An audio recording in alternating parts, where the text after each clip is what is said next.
जय हिंद कैडेट्स, कैसे आप सभी। आज की वीडियो में आपको 3 ऐसी गलतियां बताऊंगा, अगर कोई कैडेट वो करता है तो वो एनसीसी सर्टिफिकेट की एग्जाम नहीं दे पाएगा।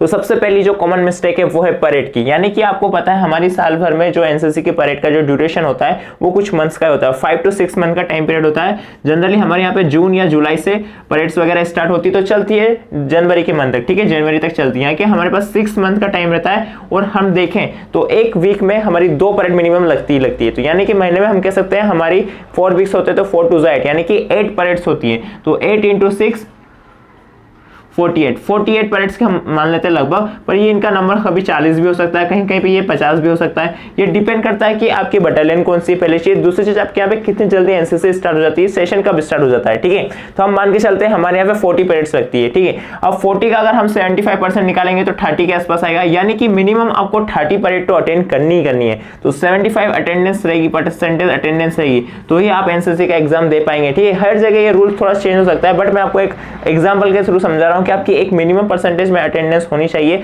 सो दैट आप एनसीसी सर्टिफिकेट का एग्जाम को दे पाए। पहले क्राइटेरिया अगर आपका क्लियर है तो सेकंड क्राइटेरिया होता है हमारा कैंप का।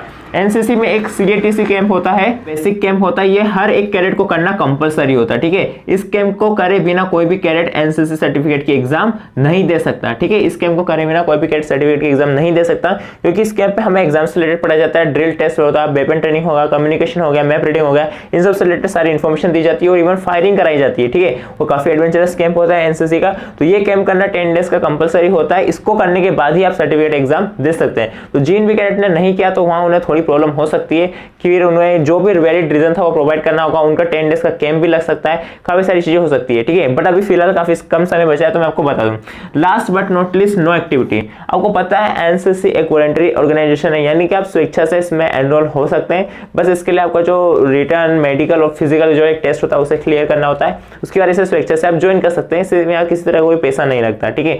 थोड़ा बहुत छोटा सा वेलफेयर का अमाउंट लगता है और इसके अलावा जो वर्दी और यूनिफॉर्म का उसका खर्चा हमारा प्राइवेट इंस्टीट्यूट्स में लगता है, गवर्नमेंट में सब फ्री होता है, ठीक है। स्टूडेंट इसमें एनरोल हो जाता है तो वो एनसीसी का कैडेट बन जाता है। अगर वो वहां पे एक्टिव नहीं रहता है तो ठीक है, वहां उसका एडमिशन क्लियर कर दिया जाता है, निरस्त कर दिया जाता है। ऐसा इसलिए क्योंकि उसने एक कैडेट की यानी कि एक स्टूडेंट की सीट ली है, बट अगर वो उस तरीके से एक्टिविटी दिखाई नहीं रहा, वो नहीं कैंप अटेंड कर रहा, नहीं परेड अटेंड कर रहा है, तो उसे फर्स्ट ईयर में ऑब्जर्व करके उसे बता दिया जाता है कि देखिए आप एनसीसी ठीक से कर नहीं रहे, आप या तो छोड़ दीजिए या फिर सारी परेड अटेंड कीजिए, ठीक है। अगर वो फर्स्ट ईयर में छोड़ देता है तो जो रिजर्व में कैडेट्स है या कहीं और के जो स्कूल कॉलेज के कैडेट्स हैं उनको वहां एनसीसी ज्वाइन करने का मौका दिया जाता है। तो इस तरीके से भी आपका थर्ड एक पॉइंट हो सकता है। तो एक्टिविटी सभी कैडेट्स को रखनी चाहिए, यानी कि सभी परेड में पार्टिसिपेट करना चाहिए और कैंप्स भी करना चाहिए। और जितने ज्यादा एक्टिव रहेंगे उसमें आपका एनसीसी का अच्छा रहेगा, आपको करियर में काफी सारी चीजें सीखने को मिलेगी। ये सारी चीजें यहाँ पे अपॉर्चुनिटीज आपको मिलती है, ठीक है। आई होप इस वीडियो से आपको तीनों पॉइंट क्लियर हो गए। इनमें से किसी भी प्रकार का कोई दिक्कत है तो आप एनओसी से अभी कॉन्टेक्ट कीजिए। अटेंडेंस कम है तो आप उनसे बात कीजिए कि सर किस तरह से इंक्रीज कर सकता हूँ। बटालियन पे 10-20 डेज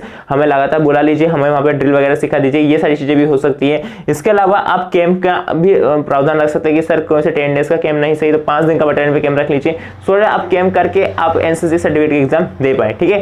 इस वीडियो से आपको बहुत कुछ सीखने को मिला होगा। अपने जूनियर्स को ये बात जरूर बताइएगा कि अटेंडेंस के बारे में और कैंप के बारे में। इसके अलावा कोई डाउट हो तो कमेंट करिएगा। तब तक आप ये प्लेलिस्ट चेक कर सकते हैं, इसमें एनसीसी भर्ती से रिलेटेड काफी सारी डिटेल इन्फॉर्मेशन है। तो मिलते हैं नेक्स्ट वीडियो में, तब तक के लिए जय हिंद, वंदे मातरम।